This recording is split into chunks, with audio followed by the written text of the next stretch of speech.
Bonjour, chers enfants, jeunes, moins jeunes, parents.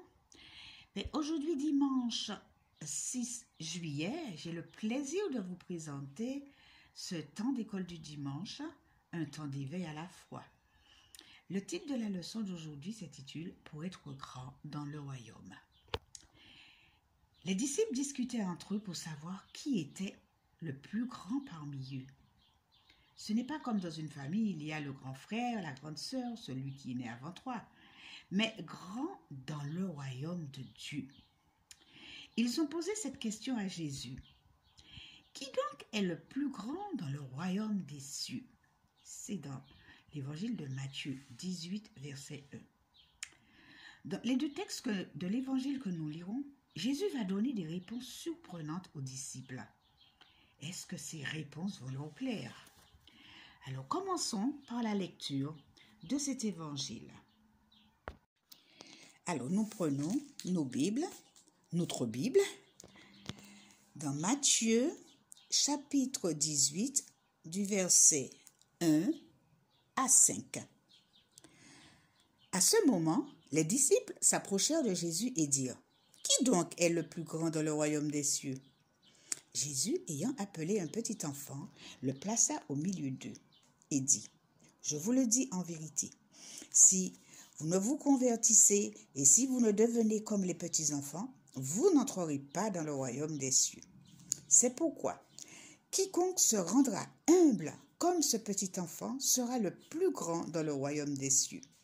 Et quiconque reçoit en mon nom un petit enfant comme celui-ci me reçoit moi-même. » Jésus appelle un enfant, le place au milieu d'eux et leur parle d'abord de l'importance de la conversion pour entrer dans le royaume des cieux et être humble comme ce petit enfant. C'est-à-dire, repentez-vous, abandonnez vos péchés et tournez-vous vers Jésus. Soyez remplis d'humilité, un cœur rempli de l'innocence d'un enfant qui honore ses parents, étant obéissant et soumis à l'autorité. Nous devons tous l'être, nous qui croyons en Jésus, nous qui avons donné notre vie à Jésus, n'est-ce pas? Alors, relisons ce verset dans Matthieu 18, versets 3 à 4. Jésus, ayant appelé un petit enfant, le plaça au milieu d'eux et dit, « Je vous le dis en vérité, si vous ne vous convertissez et si vous ne devenez comme les petits-enfants, vous n'entrerez pas dans le royaume des cieux. » C'est clair. C'est pourquoi quiconque se rendra humble comme ce petit enfant sera le plus grand dans le royaume des cieux. Et quiconque reçoit en mon nom un petit enfant comme celui-ci me reçoit moi-même. Oh oui, les disciples l'ont sûrement bien entendu. Mais que faut-il faire pour être comme ce petit enfant et être grand en même temps? Jacques et Jean vont demander à Jésus une faveur un peu présomptueuse, enfin on va dire un peu orgueilleuse. Prenons l'évangile de Marc dans le chapitre 10 au verset 32 à 45. Marc, chapitre 10, verset 32 à 45. Ils étaient en chemin pour monter à Jérusalem et Jésus allait devant eux. Donc, c'était les disciples et Jésus. Les disciples étaient troublés et le suivaient avec crainte. Et Jésus prit de nouveau les 12 auprès de lui et commença à leur dire ce qui devait lui arriver. « Voici, nous montons à Jérusalem et le Fils de l'homme sera livré aux principaux sacrificateurs et aux scribes. Ils le condamneront à mort, ils le livreront aux païens, qui se moqueront de lui, cracheront sur lui, le battront de verge et le feront mourir. Et 3 jours après, il ressuscitera. » Les fils de Zébédée, Jacques et Jean, s'approchèrent de Jésus et lui dirent, « Maître, nous voudrions que tu fasses pour nous ce que nous te demanderons. » Il leur dit, « Que voulez-vous que je fasse pour vous? » « Accorde-nous, lui dit-il, d'être assis l'un à ta droite et l'autre à ta gauche quand tu seras dans ta gloire. » Jésus leur répondit, « Vous ne savez ce que vous demandez. Pouvez-vous boire la coupe que je dois boire, ou être baptisé du baptême dont je dois être baptisé? Nous le pouvons, dit-il. Et Jésus leur répondit, il est vrai que vous boirez la coupe que je dois boire et que vous serez baptisés du baptême dont je dois être baptisé. Mais pour ce qui est d'être assis à ma droite ou à ma gauche, cela ne dépend pas de moi et ne sera donné qu'à ceux à qui cela est réservé. Les 10, c'est-à-dire les 10 autres disciples, ayant entendu cela, commencèrent à s'indigner contre Jacques et Jean. Jésus les appela et leur dit, « Vous savez que ceux qu'on regarde comme les chefs des nations les tyrannisent et que les grands les dominent. Il n'en est pas de même au milieu de vous. Mais quiconque veut être grand parmi vous, qu'il soit votre serviteur. Et quiconque veut être le premier parmi vous, qu'il soit l'esclave de tous. Car le Fils de l'homme est venu, non pour être servi, mais pour servir et donner sa vie comme la rançon de beaucoup. » Voilà, c'est vraiment un verset qu'il faut vraiment qu'on se rappelle. Marc 10, verset 45. On va encore le relire. Car le Fils de l'homme est venu non pour être servi, mais pour servir et donner sa vie comme la rançon de beaucoup. Mais dites, savez-vous ce que signifie le mot serviteur? Dans le dictionnaire, nous trouvons un serviteur, c'est une personne qui engage toute son activité, son énergie, sa passion au service d'un idéal, d'une noble cause, d'une œuvre, comme par exemple la Croix-Rouge, Emmaüs, il y en a encore aller porter secours aux malades dans les pays où il y a la famine. Et puis plus près de nous aussi, nous avons aussi noble cause de travailler dans notre église, par exemple. C'est une personne qui est tournée vers les autres. Par son travail, par ses actions, par son temps offert, elle se rend utile aux autres, elle leur apporte son aide, elle prend soin d'eux. Le serviteur n'est pas là pour donner des ordres, ni pour donner son avis, ni pour être dans la lumière. Il est là pour servir, humblement, discrètement, généreusement, tout comme Jésus. Alors, est-ce que Jésus, lui, il a été serviteur? Mais oui, toute la vie de Jésus est tournée vers Dieu. Il veut faire sa volonté.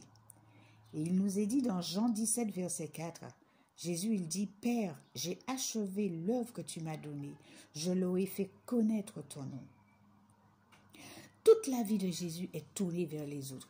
Il accompagne, guérit, purifie, relève, pardonne, écoute, instruit, il encourage, donne son temps. Il engage toute sa vie pour les hommes. Et parce que Jésus est le serviteur de Dieu, il devient serviteur des hommes. Alors, un petit signe de Jésus qui nous indique le chemin à suivre. Au moment de sa passion, comme pour résumer sa vie, comme pour laisser l'essentiel à ses disciples, Jésus se lève de table, ôte son vêtement de dessus et prend un linge dont il s'entoure la taille. Puis, il se met à laver les pieds de ses disciples. Par ce geste, il invite chacun à se mettre au service de ses frères. Voilà, je vous montre une image. Est-ce que vous allez le voir, cette image? Voilà. Qu'est-ce que Jésus il fait? Voilà.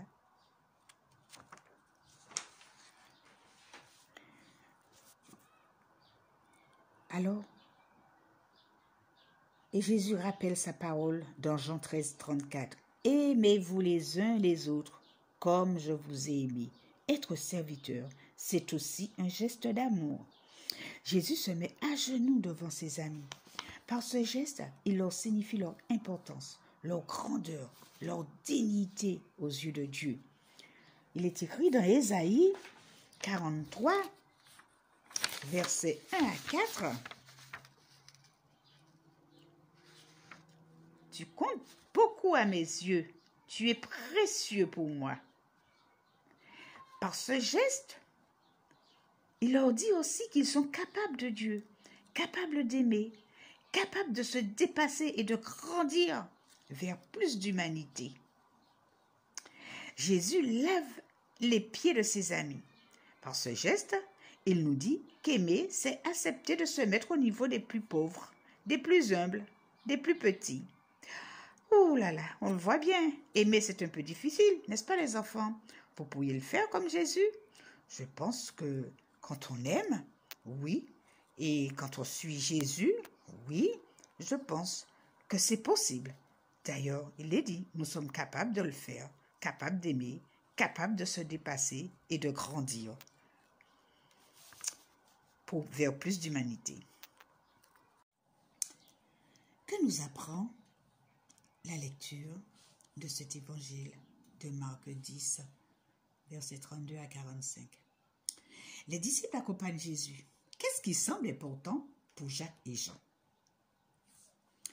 Dans l'évangile, on voit que les disciples suivent Jésus sur le chemin de Jérusalem. Ils ont peur. Ils savent maintenant que Jésus va mourir. Ils pourraient prendre soin de Jésus, le remercier, prier pour lui. Peut-être le font-ils d'ailleurs. On ne connaît pas le secret des cœurs. Jacques et Jean, en tout cas, ont le regard tourné vers eux-mêmes. Lorsqu'ils parlent à Jésus, c'est pour lui demander un service, une faveur. Ils veulent une bonne place dans le royaume de Dieu. Ils veulent vivre dans la gloire près de Jésus. Donne-nous de siéger l'un à ta droite et l'autre à ta gauche dans ta gloire. Jacques et Jean rêvent de gloire, de grandeur à la manière des hommes. C'est le souhait de tout chrétien, vivre dans la gloire près de Jésus. On peut comprendre la demande de Jacques et Jean, avoir une bonne place dans le royaume, n'est-ce pas? Moi, je voudrais bien. Pas vous, les enfants? Pour Jésus, comment devient-on grand et comment rentre-t-on dans la gloire? L'évangile que nous avons lu aujourd'hui se situe avant la mort de Jésus. Lors de sa montée vers Jérusalem, Jésus parle à ses disciples et leur annonce sa mort prochaine. Le Fils de l'homme sera livré aux grands prêtres et aux scribes. Ils le condamneront à mort, ils le livreront aux nations païennes qui se moqueront de lui, cracheront sur lui, le flagelleront et le tueront, et 3 jours après, il ressuscitera. Jésus sait qu'il va mourir. Mais avant de quitter ses amis, il veut leur dire ce qui compte pour lui, ce qui est important, ce qu'il doit absolument leur transmettre. Et Jésus leur dit ceci: pour devenir grand dans le royaume, il faut devenir serviteur. C'est une vérité biblique, les enfants. Pour être grand dans le royaume de Dieu, nous avons à être humbles comme un petit enfant et devenir de bons serviteurs. Vous savez, c'est l'un des versets le plus importants dans l'évangile de Marc, le Marc 10, verset 45. Car Jésus expliqua à ses disciples la raison de sa venue sur la terre. Pour eux, pour toi et pour moi, Jésus n'est pas venu seulement pour servir, mais pour donner sa vie. Et savez-vous comment et pourquoi, les enfants?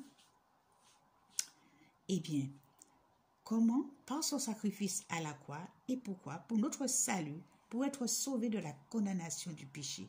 Oui, Jésus a payé le prix fort pour nous. Il a payé une rançon. Le rançon, c'est comme quand on kidnappe quelqu'un et que les brigands demandent une rançon pour qu'on puisse rendre cette personne à sa famille, à ses enfants, à leurs parents. Donc, Jésus a payé la rançon pour nous, pour que nous puissions être rendus à Dieu notre Père. Oui, alors, relisons Marc 10, verset 45. Jésus est venu dans le monde, non pour être servi, mais pour servir et pour donner sa vie en rançon pour chacun d'entre nous. Qu'est-ce qu'on attend d'un bon serviteur? Un bon serviteur, il veut le bonheur de son maître, il veut son bien-être. Il met tout en œuvre pour que tout soit parfait pour lui. Il est à l'écoute, il voit, il entend, il agit pour que rien ne manque. Mais déjà, vous êtes serviteur à la maison, quand maman, papa vous demandent quelque chose, c'est déjà être à l'écoute, c'est déjà agir vraiment pour le bonheur de papa, de maman. Vous êtes en fin de compte aussi des serviteurs. Vous pensez que rendre service, dire oui maman, oui papa, je peux le faire, je le ferai. Voilà, c'est déjà obéir, l'obéissance. Pour devenir grand dans le royaume de Dieu, nous avons à devenir un bon serviteur pour Dieu. Nous le devenons en nous oubliant nous-mêmes, en prenant soin des autres. Oui. Nous allons le voir comme ce bon samaritain, en prenant soin des autres, en les aimant, en les aidant à devenir grands en Dieu. Voilà. Et là, nous avons toutes des images qui nous parlent comment nous pouvons être aussi au service des autres, donner, servir, accueillir,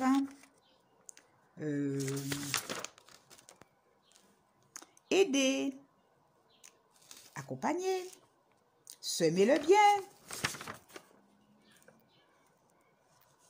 relever et bien d'autres encore. Alors, y a-t-il des qualités pour servir? Alors, peut-être que tu dois te dire que tu es trop petit, trop jeune pour servir comme Jésus le demande. Mais vous savez, les enfants, dans la Bible, on trouve des enfants qui ont été au service de Dieu dès leur plus jeune âge. On a Samuel, vous connaissez l'histoire de Samuel, de David aussi, qui a vaincu Goliath. Nous avons aussi Daniel, dans la fosse aux lions, toutes ces histoires. Jérémie, Gédéon, c'était de très jeunes garçons. Donc, ils ont été au service de Dieu dès leur plus jeune âge. Donc, c'est possible de servir Dieu, même si on n'est qu'un enfant, qu'un jeune. On n'attend pas d'être un adulte. Mais tu dois aussi te dire, que peux-tu faire pour servir Dieu? Est-ce dans l'église, à la maison, en classe ou en vacances? Alors, donc, à la fin de cette leçon, tu auras une fiche qui te donnera pas mal de petits sujets pour pouvoir vraiment savoir comment servir et qu'est-ce qu'il faut faire. Voilà, c'est juste une petite marche à suivre.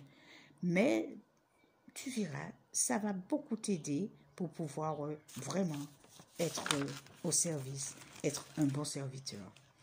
Donc, nous reprenons ce verset qui est vraiment un verset clé qu'on doit vraiment le garder. C'est Marc 10, verset 45.